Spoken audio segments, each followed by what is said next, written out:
So yeah, please remain seated. We're going to have our next interview, which will be a sort of hybrid interview with an EU Commissioner, Janez Lenarčič, and the Ukrainian Farm Minister, Mykola Solskyi, coming up very shortly. Should be now, right? Yeah.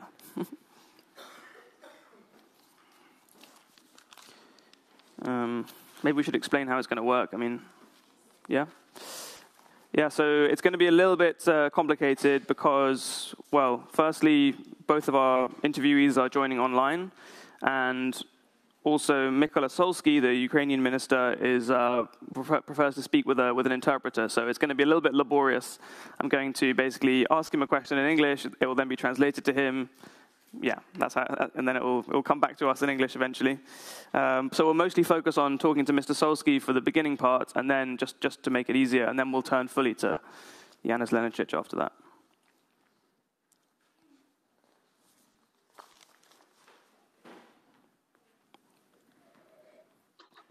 Okay. So, Mykola Solskyi, the Minister of Agrarian Policy and Food, can you hear us? Yes, I hear you. Give us a thumbs up. Yes, I hear you. Okay, great. Thank you very much. So we'll start straight away. We were talking already about the war in Ukraine, Russia's war, with the French minister. And I firstly wanted to ask you, can you explain to us what is the situation of the agriculture sector in Ukraine? What is the scale of the damage that Russia has done to the food and farming sector in your country? Доброго дня всім. Дякую, що ви це сьогодні обговорюєте. Good morning, dear colleagues. I'm very glad that we are discussing these issues today. Ситуація зараз наступна. Фермери продовжують працювати, але об'єктивно умови, зрозуміло, складні. The situation is the following. The farmers continue to work, but of course the situation is very difficult. Цього року ми очікуємо десь загальний урожай 65-67 мільйонів тонн. This year we expect 60 million tons of harvest. 65-67. 65-67. І це для порівняння, хочу нагадати, минулого року було 108 мільйонів тонн. And the previous year we had 108 million tons of harvest. Зрозуміло, що це значно менше, але враховуючи ситуацію, ми задоволені і таким результатом. Of course, this number is significantly different, but we are also satisfied with the number we have this year. В першу чергу ми повинні пам'ятати, що більше 20% території окуповано порівняно з минулим роком, і ми не беремо до розрахунку ці землі. First of all, we have to remember that more than 20% of our territories were occupied, and we are not including these territories. Основна проблема, яка зараз є в українського фермера, це ціна зерна. The main problem the Ukrainian farmer has at the moment is the grain price. Якщо всі ми знаємо, ціна на Чорному морі становить пшениці, наприклад, більше $300, то фермер з цієї суми отримує тільки $120-130. So all of us know that the price in the Black Sea ports is more than $300, but the Ukrainian farmer gets only $120-130 from out of this money. I mean price for winter wheat. Winter wheat, okay.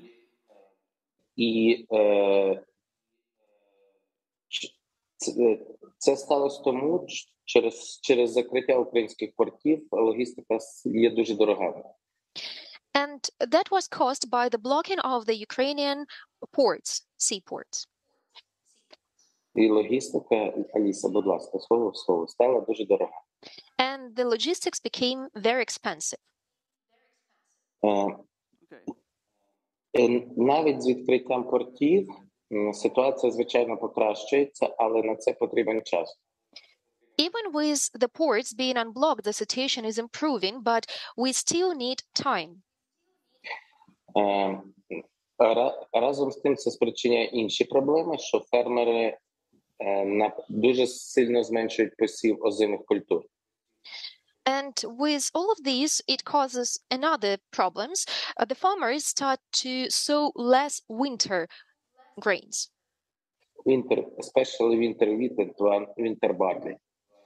І ми бачимо в деяких регіонах зменшення посіву на 30-40%. And in some regions, we can see that the sowed fields are 30-40% less. І якщо коротко, це опис ситуації. So that is a brief description of the situation we have at the moment. Thank you very much, Minister Solskyi. So yeah, I obviously, that's would be expected that the war, as it's been carrying on for 7 months, is having not only an effect on what's being planted, what's being harvested now, but it's having an effect on future harvests. So that is extremely worrying. I mean, I wanted to ask you as well. I mean, what are your demands to the EU? How much money are you asking for to make these solidarity lanes permanent routes? Яке питання основне потрібно вирішити? What is the main problem we have to resolve? Ми повинні збільшити кількість транспорту і логістичних можливостей на території Європейського Союзу. We have to increase the logistics capacities and the number of means of transport on the territory of the European Union. Для прикладу, в Україні железнодорожних вагонів 24 тисячі. Весь Європейський Союз від Румунії до Лісабона має 12 тисяч. So, for example, Ukraine has 24,000 of the railway carriers, and at the same time, from Romania to Lisbon, European countries have only 12,000 railway carriers. І, звичайно, довести зерно до кордонів ми можемо, але пізніше нам треба європейські вагони, тому що це різні колії. And in fact, we are able to bring the grain to borders of Ukraine, but later we will need the European carriages because we have the difference in the railways. Тому що ми попросили? Перше, стимулювати, зробити заходи по стимулюванню виробництва железнодорожних вагонів, а також автотранспорту в Європі. So what are we asking for? We were asking to increase the manufacturing of the railway carriages and also the trucks needed for logistics. А також, Аліса, заходи по стимулюванню. And also the measures to undertake the measures for stimulating this manufacturing. Другий момент. Нам треба збільшити кількість сучасних терміналів на кордоні України і європейських країн. The second thing is we have to increase the number of the terminals, of the modern terminals on the border between Ukraine and the European countries. З можливістю зберігання і швидкої загрузки зерна. With the options of storing and also loading and unloading of grain.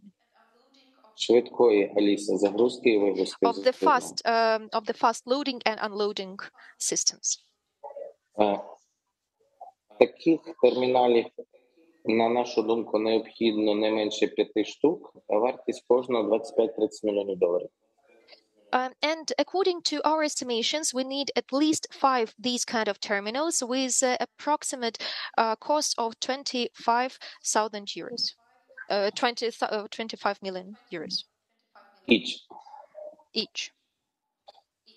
І також ми домовились з Польщею про будівництво трубопроводу, про будівництво по транспортуванню олії від України до порту Гданськ. І ми попросили Євросоюз підтримати нас фінансово в цьому проєкті. І спільно з Польщею звернулись про це. And also we have the agreement with Poland to construct the pipeline for the vegetable oils with the terminal in Gdansk, and we have asked the European Union for support in this construction. Це основні речі, Are you які hearing ми anything? обговорювали. Це основні речі, які обговорювали цього тижня в Брюсселі. So that are the main things which were discussed this week in Brussels. Крім того, були деякі технічні, але це були основні. There were also some technical topics that were discussed, but these ones were the main ones. Okay, thank you.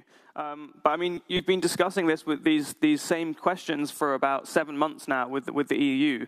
So I'm just wondering, are you getting a bit frustrated that the money is not coming? And have you had any promises from the EU that, for example, these grain terminals on the borders of your country with Poland, for example, for 25 million euros, do you have any commitment? Did they make any commitments that they will actually fund this project? Тут треба розуміти пару моментів. Here we have to understand a few more things. Останні 5 місяців Україна з Євросоюзом тісно працювала, і експорт збільшувався кожного місяця. During the last 5 months, Ukraine was very closely cooperating with the European Union and has increased the export capacities. From month to month. We were increasing the capacities from every month. Показником цього є те, що в серпні ми відгрузили в європейські або через європейські країни біля 3 мільйонів тонн зерна і продуктів переробки. And the indicator for that is that in August we have transported around 3 million tons of agricultural products and the processed products. Разом і за ці декілька місяців бізнес і Європейський Союз і Україна, на мій погляд, зрозуміли, що конкретно треба зробити. І це розуміння було в серпні. And I think that during these few months, business, Ukraine and the European Union, they understood what is needed to be done. Додатково до тих речей, які робились літом, а таких речей робилось багато. Особливо це було спрощення процедур по вивезенню зерна. And that was in addition to what was done before by the world. I mean, for example, the simplification of the process of the grain transportation, export. Після того, як ми всі, виходячи з досвіду, який отримав за останній місяць, зрозуміли, що треба робити, в вересні ми почали це обговорювати. Тому, на мій погляд, це нормальний логічний процес.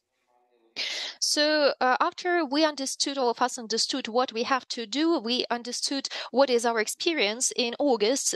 In this way, in September, we started to discuss what is needed to be done further. And I think that is the natural process. Не тільки в серпні, Еліс, за останні декілька місяців. Вони просто неправильно зрозуміли. Не важливо, будь ласка, точніше. Не треба додатково. Over. Okay. Sorry, I thought there was one more answer coming, but maybe not. So, I mean, one thing I wanted to ask you about as well is you sent a letter to the European Commission earlier on in the war asking for a lot of supplies for farmers, fertilizer, seeds, pesticides, all sorts of equipment for livestock farming and all things like that, fuel. Did you get the supplies that you asked for from the EU? Or are farmers still without the resources they need to plant winter wheat, for example?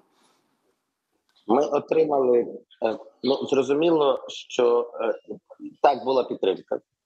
І є. Yes, so we had the support and we have the support.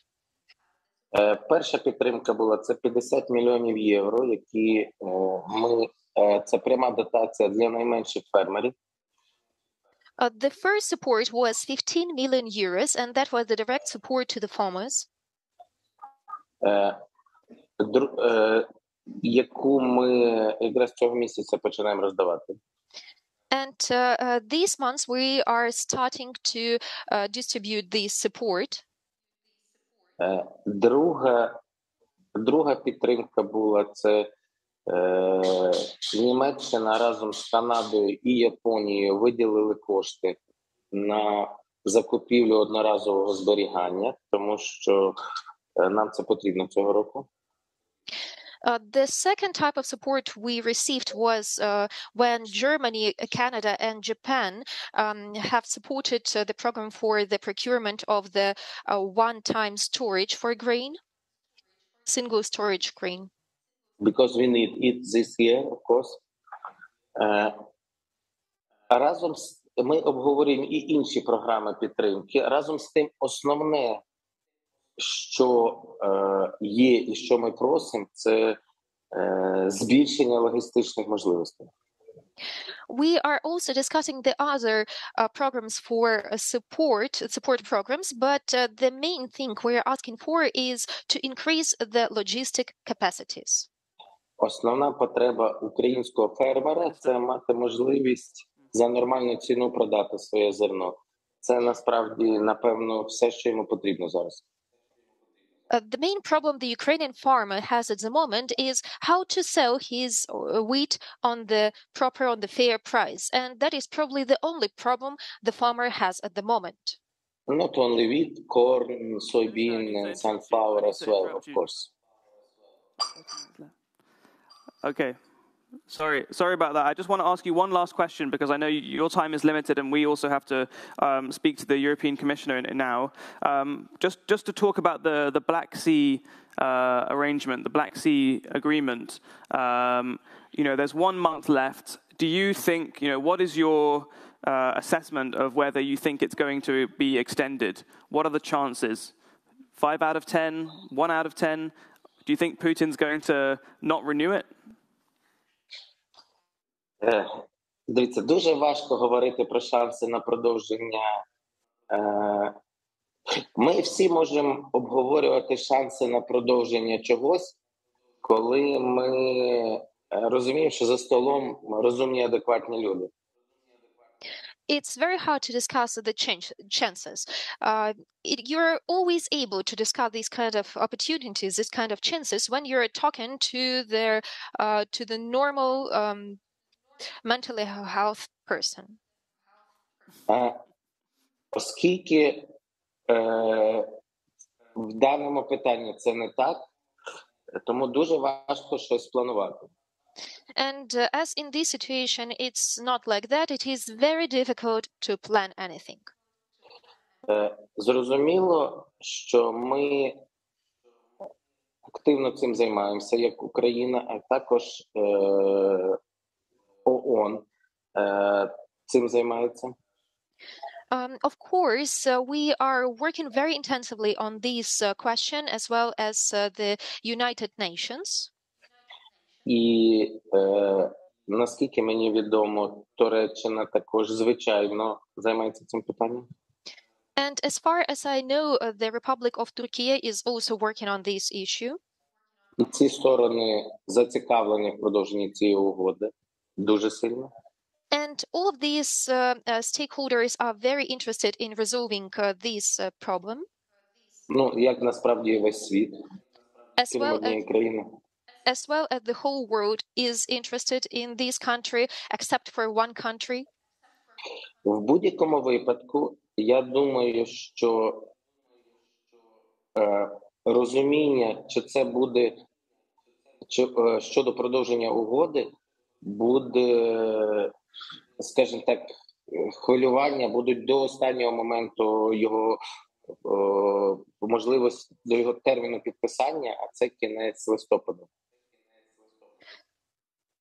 And I think that the extension of the agreement is going to be a very worrying issue for us till the moment it will be signed in the end of November. І швидше за все, моя особиста думка, що воно буде, розуміння буде вже ближче до закінчення цієї угоди, це кінець листопада, нагадаю. And according to my personal opinion, I think that we will have the understanding of whether it is going to be extended or not closer to the end of this agreement, which means to the end in the end of November. In November. In November. Great. Thank you very much, Minister Solskyi, for your time. I think it's been, fascinating to speak to you. I don't want to say too much, but the courage of the Ukrainians, I think, has amazed everybody. And thank you so much for being with us today. Thank you all for support. Have a nice day.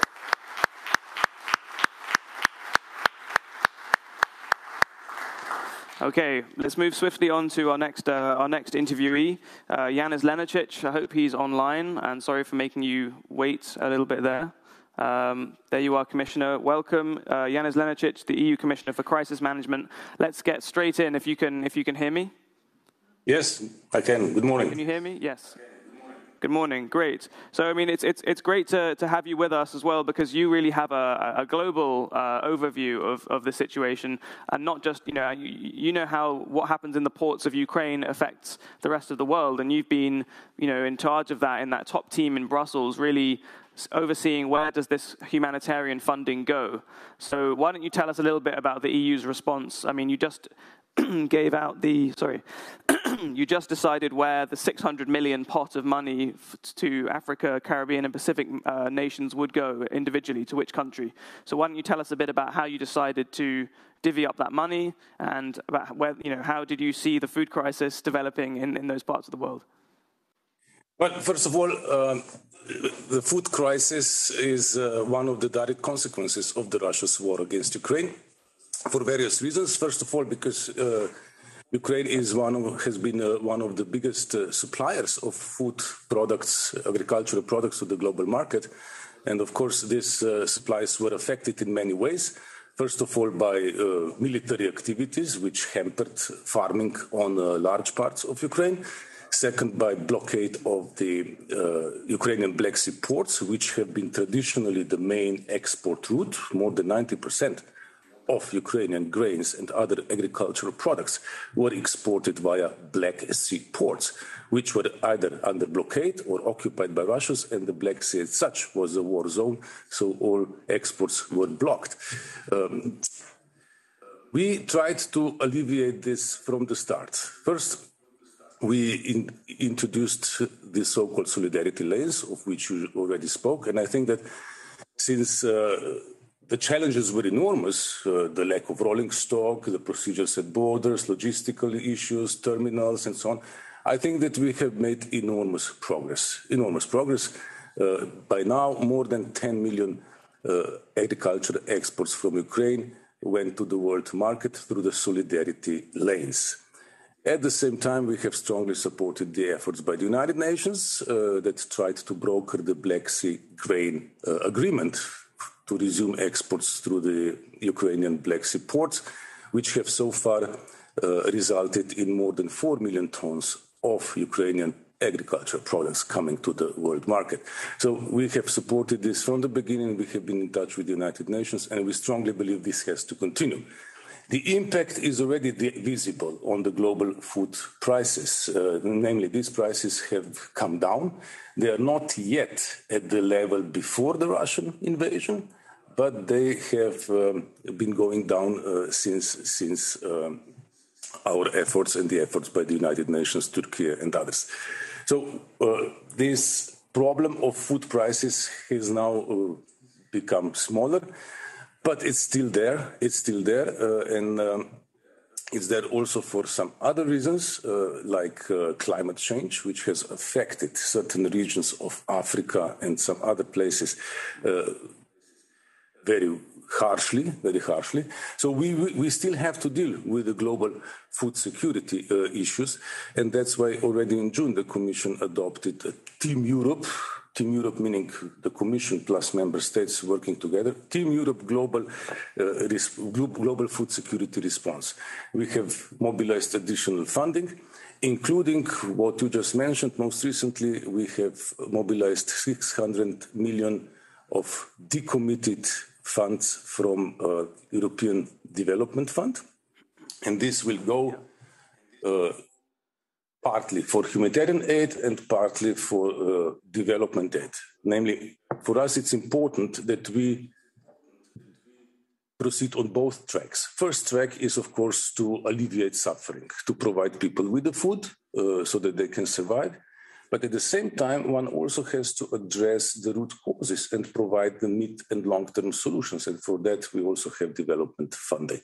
These funds will go to various places in Africa, Caribbean, and Pacific, in accordance with the needs. There is geographic limitation of this EDF, which is for Africa, Caribbean, and Pacific, but for some other parts of the world, like Afghanistan, we have other sources of funding. So yes, we have mobilized additional funding. We have supported all efforts to bring Ukrainian agricultural products to the global market, and we have coordinated and mobilized not only our own member states but also other donors in order to help people in need. When you talk about the 600 million euros figure, which you're saying that it's a two-pronged approach, you don't want to just keep people alive by giving them food stamps and food checks and emergency bags of rice and things like that, but you also want to make the food system more resilient in these places, around the world, like in East Africa or North Africa. But really, I mean, if you compare the budget, the sort of new injection of development money that the EU has managed to find this year, compared to the actual budget of the EU, or even just the budget of the Common Agricultural Policy, 387 billion euros for the next 5 years. It's nothing. It's a drop in the water. So especially if you want to have that really big vision of actually improving agriculture and improving food production in those areas, don't you agree that it's very, very little money and maybe you need more? 600 million is just a small part of the whole initiative. This Team Europe Global Food Security Response plan involves 7.7 billion euros, which is a sizable funding. But yes, the needs are enormous. I can tell you that we have never faced in the humanitarian field so elevated needs as we do now. Needs are at record levels, and yes, our budget was prepared by the previous Commission back in 2018, before the pandemic, before the Russian aggression against Ukraine, before the increased impact of climate change, which you see it is increasing. And has effect. It does have also a negative humanitarian impact. So it was done before all that. So indeed, we would need to have a look at our budget and see whether we can increase funding for emergencies, including humanitarian aid. But in view of the needs out there, this is something that will have to be planned for years to come, in my view. Okay. Just one quick question on this issue of funding. I mean, because one of your, I suppose, maybe, I'm not sure if it's official or unofficial, but one of your roles is to go around and tell these countries, look, cough up, give us money. We need it right now. That's part of your role as a sort of ambassadorial humanitarian figure. So, are you talking to these countries? Like I was looking at who's funding the World Food Programme just this year, who's given money to the World Food Programme, and this is no skin off Luxembourg's nose, but I mean China, world's biggest economy, Russia, they've given as much money to the World Food Programme this year as Luxembourg. So do you think there are countries around the world, rich countries, maybe not just Russia and China, but other countries who should be pulling their weight more? The Gulf states, they're rich countries, they've got lots of money. But it's normally Germany, Sweden, and the European Commission and the USA who are actually providing a lot of this humanitarian money. Does that need to change? You have raised a very critical issue. The fact is that the three biggest humanitarian donors in the world, United States, Germany, and the European Commission, provide almost 2/3 of all humanitarian funding. And the fact is that this is not sustainable and it's not fair. And we do insist that others who could do more should do more. And we say that both within the EU, there are EU members that, in my view, could do more, but also outside. There are UN member states that, in my view, are able to do more and should do more. This should be seen as a common responsibility of a developed world and shared responsibility to help those in need. But, increasing the funding and expanding the donor base is just one of the ways to reduce the funding gap. This funding gap keeps increasing because the needs are exploding. And that's why we also need, in addition to mobilizing additional resources, we also need to see how we can reverse this trend of ever-growing humanitarian needs. That's why I spoke earlier about dual-track approach. Yes, we need to address the immediate emergency needs of people in need to save lives, to alleviate suffering, and so on. For that, we have humanitarian funding.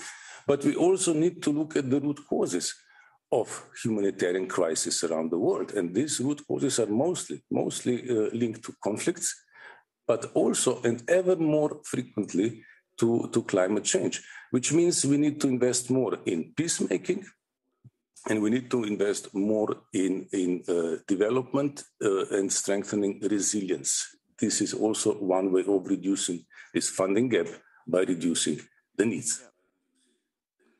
I was speaking to someone from the World Food Programme recently, and they were telling me about, how, and you've also been communicating about this, about everyone's talking about the energy crisis and how, Europeans, EU citizens rather, are going to be facing a very tough winter.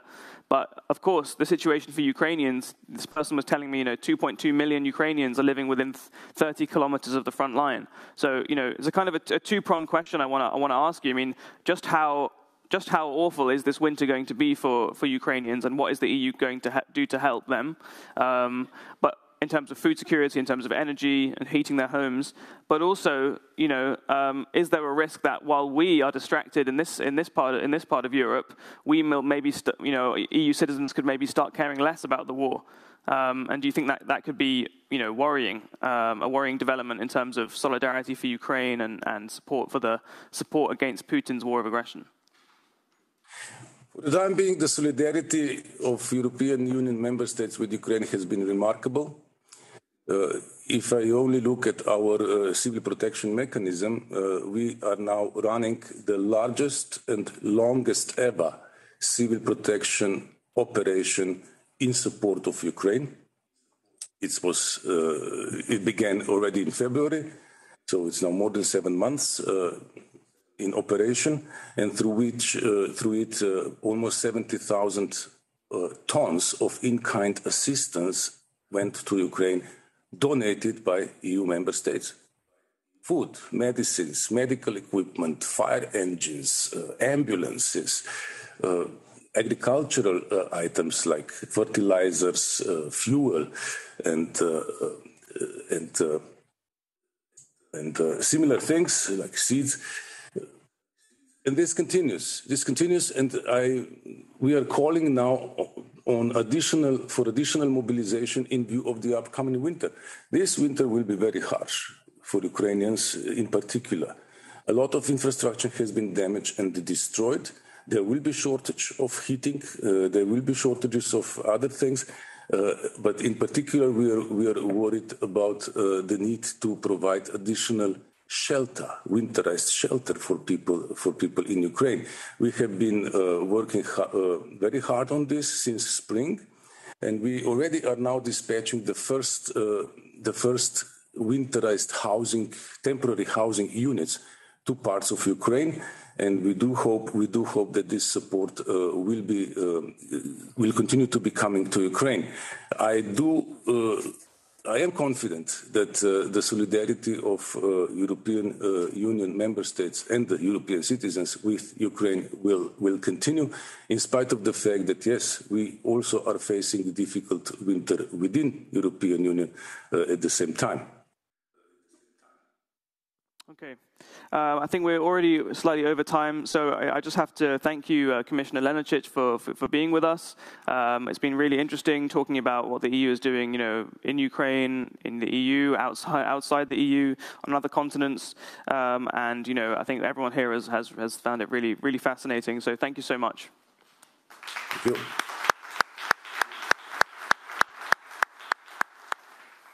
Okay. We don't ever get a chance for a break at POLITICO.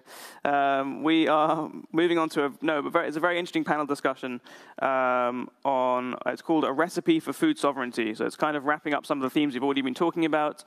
Okay, we have a change of casting.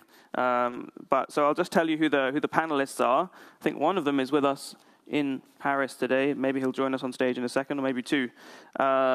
Yeah, I think there's two joining, right? So we probably need another chair. No? Yeah, okay, they're joining now. Okay. So we have Nicolas Brutin. Shall I introduce them now? Yeah. Nicolas Brutin from Yara, David Laborde, Senior Research Fellow at IFPRI, the International Food Policy Research Institute in Washington.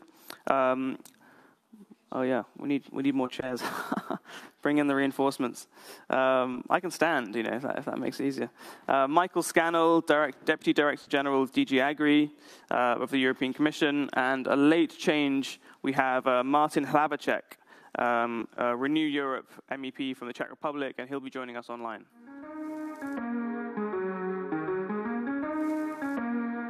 This is an age of disruption, of profound revolutionary change.